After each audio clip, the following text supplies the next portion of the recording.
Shalom. First and foremost, I want to give all praise and glory to Yahawah, Bashem, Yahawashi, Bashem, Makakwadash.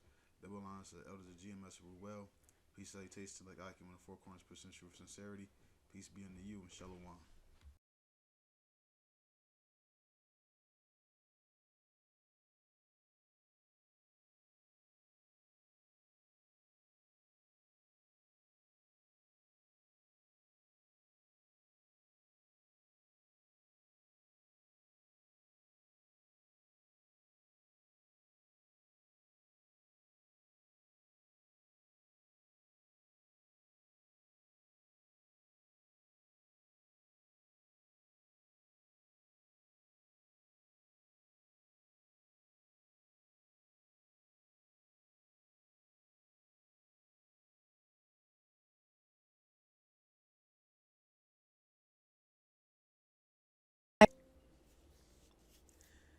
There is no honorable discharge from this army that we're part of.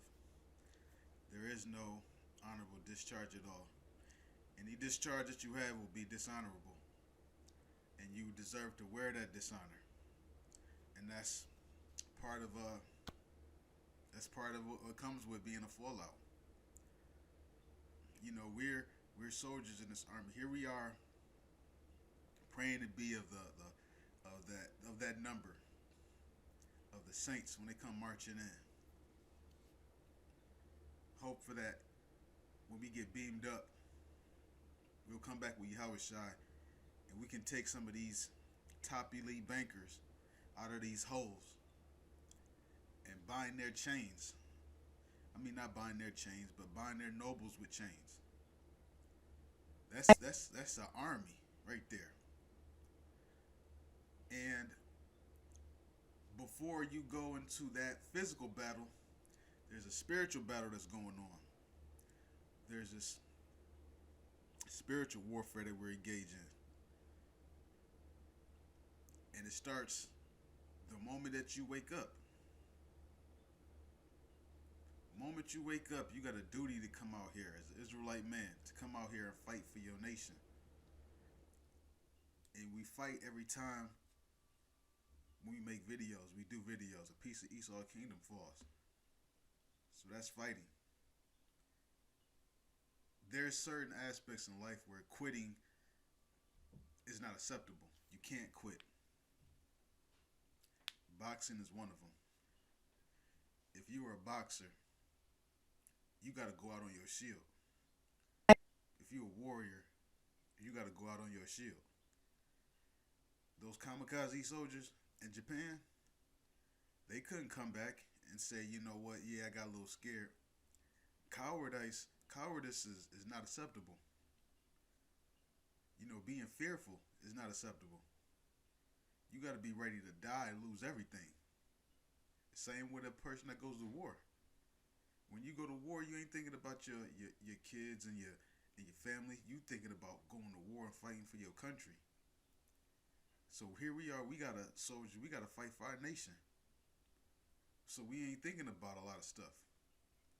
That's why Paul said, basically, if you're loose from a wife, seek not a wife.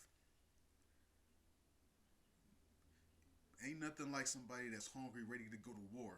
Don't got nothing to lose. What we got to lose? We don't got nothing. Now, not to down brothers who do have kids and everything, but when you don't have kids, you don't have a wife, and you just out here. You just you know, you ready any moment.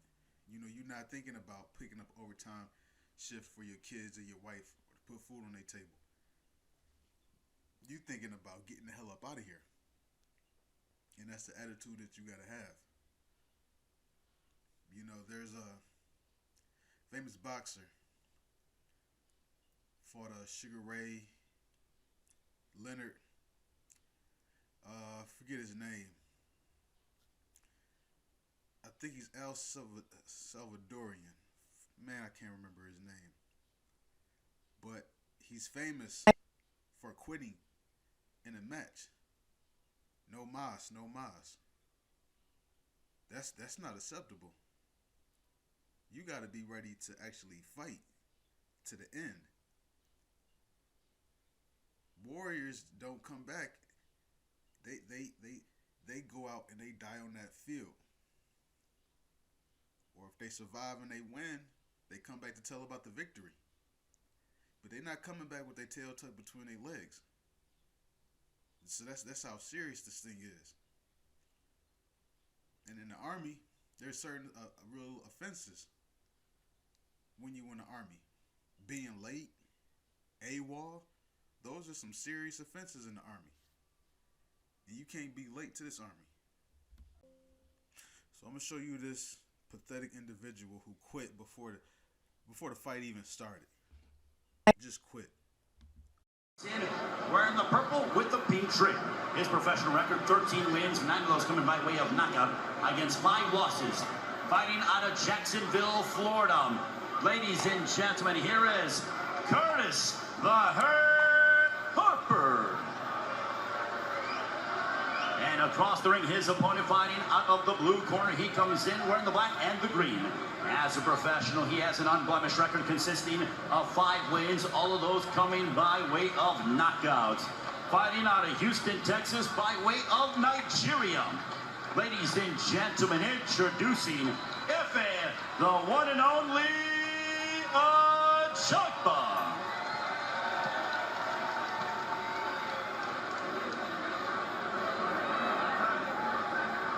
Gentlemen, you can work right here. This is good. It's good right here. I gave you guys your instruction in the dressing room. I expect a clean fight and protect yourself at all times. Let's touch up. Good luck to both of you guys.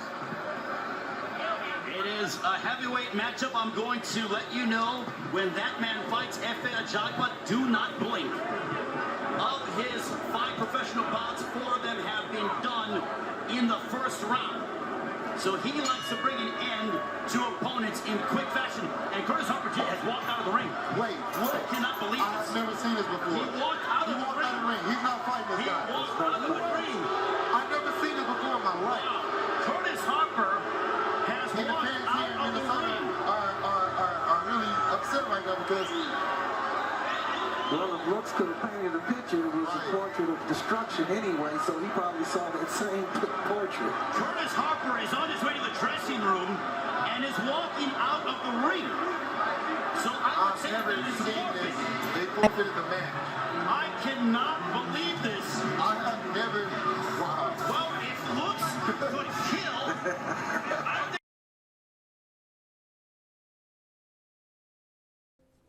This is Revelations 21:8.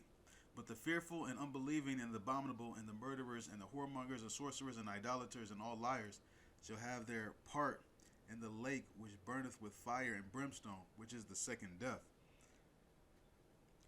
Notice I highlight the word fearful.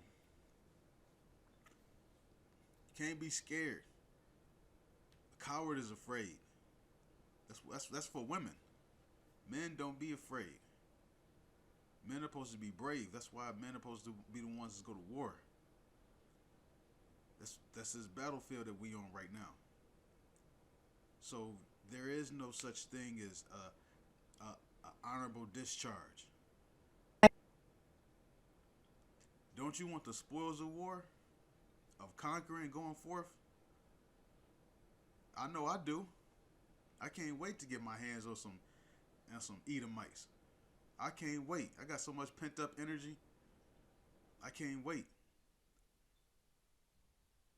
But you got to actually keep enduring this throughout this thing.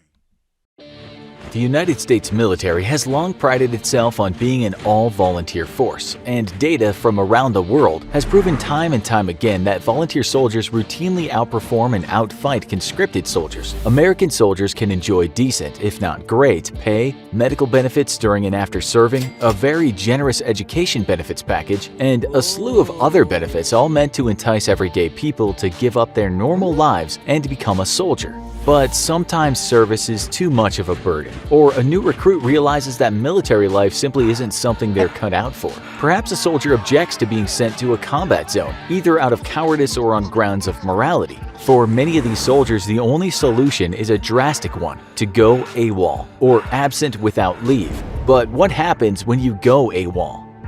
Between 2001 and 2012, during the height of the global war on terror, approximately 50,000 U.S. service members went AWOL, either permanently or for short amounts of time. The military defines AWOL status as not being where you're ordered to be at the time instructed to be there, so technically being late to formation can count as being AWOL. Overwhelmingly, most soldiers go AWOL for completely unintended reasons, such as being stuck with bad travel plans, or are AWOL for only a day or two before returning to their unit. Some, however, go AWOL with the intention to leave the military permanently.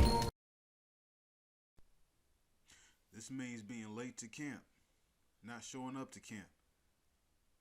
No bullshitting. I gotta go to work. I had to pick up.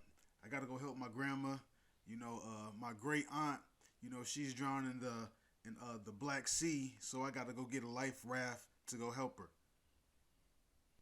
'Cause you being on time is showing that you're taking it serious.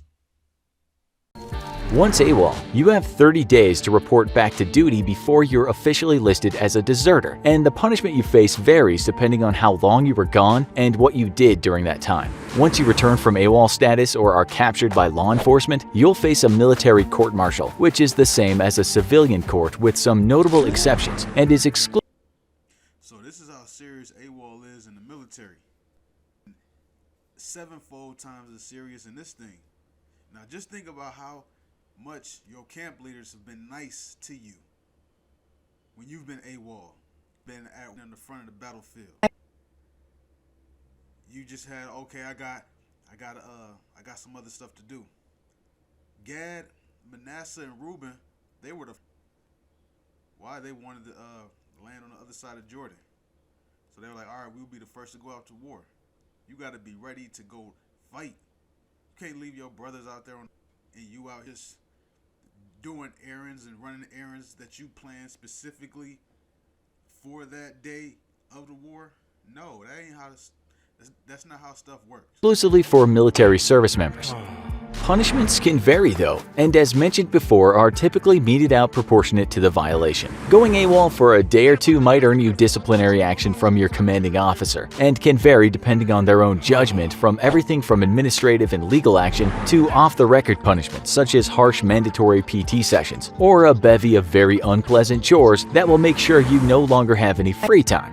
Under Article 87 of the Uniform Code of Military Justice, or the laws which govern military service members, individuals who miss movements or the departure of a soldier's unit for a deployment can be punished in one of two ways. If a soldier misses the movement on purpose, as in refuses to deploy when ordered, they can be dishonorably discharged and have all pay and allowances forfeited for a period of time, be reduced to the lowest enlisted grade, the lowest rank in their service, or be confined for up to 2 years. If the soldier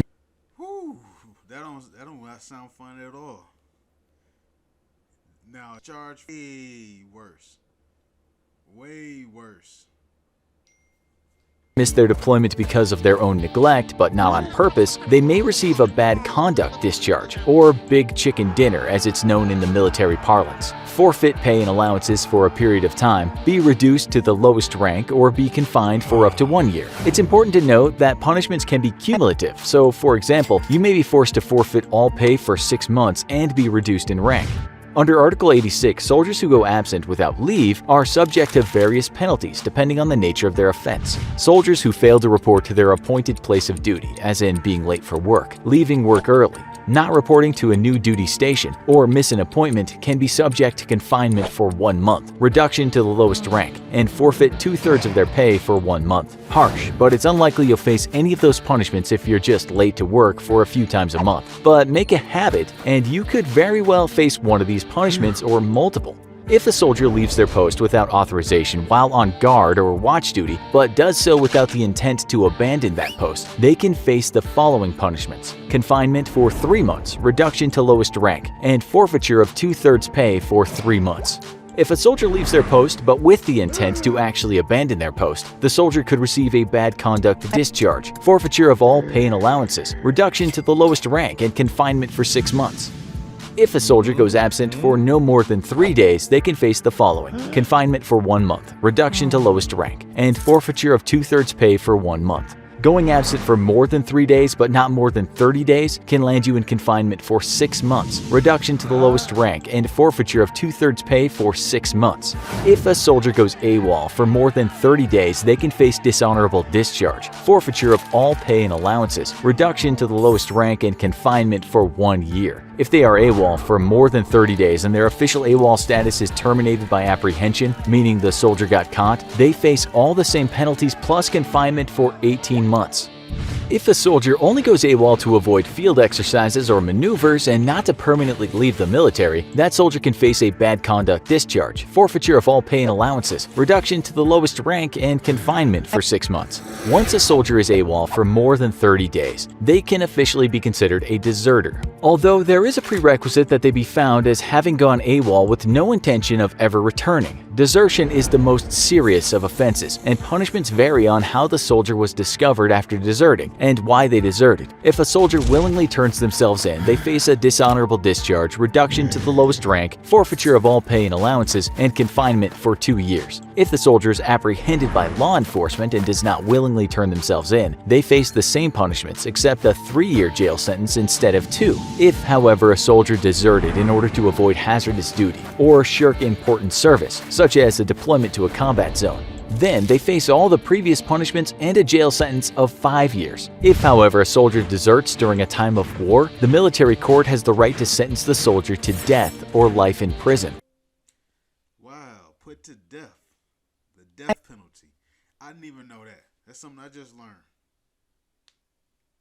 But hey, that shows how serious they are. Now you can be put to death for going AWOL in this war. Oh yeah. But there's various ways. You can be put to death in front of the whole congregation. Where the Most High sends an angel from the left-hand side to plague you, all of a sudden you jump off a damn bridge and plunge to your own death. Surprisingly though, the US military very rarely ever goes after soldiers who go AWOL or desert, and only around 5% of AWOL soldiers or deserters ever face punishment. Typically, only those who leave the military and then draw attention to themselves, such as by becoming anti-war protesters, are caught by law enforcement, with the military generally happy to let a low-morale troop go and save money by simply training a new one. With such attractive enlistment boons, there's little reason for the military to waste time and money chasing down a deserter. A new volunteer is never far away. Do you think you would ever desert the military? Why or why not? Let us know in the comments. See, you notice that part where it's talked about anti-war protesters, so you was in this thing, and you was part of it, and then all of a sudden, you're against it? Same way in this truth. Those who join it, then all of a sudden they change up, then all of a sudden, they not for the truth at all, they anti, I love the white man. You the scum of the earth. And that's how Esau looks at people who leave his army. You scum of the earth. You the absolute worst of humanity. That's how they look at you. They call you draft dodgers. That's what Muhammad Ali was called. Joe Louis was called. They call it draft dodgers. They right next to Colin Kaepernick when he took the knee. They look at that as total disrespect. Like they're just like spit at your feet like how they do over there in the so-called Middle East. And that's the end of this lesson. I want to give all praises and glory to Yahawah, Bashem, Yahawashi, Bashem, Kadash. Double honors to the elders and apostles of GMS who well. Peace, salutations to like Akim in the four corners, pushing the truth and sincerity. Peace be unto you and shalom.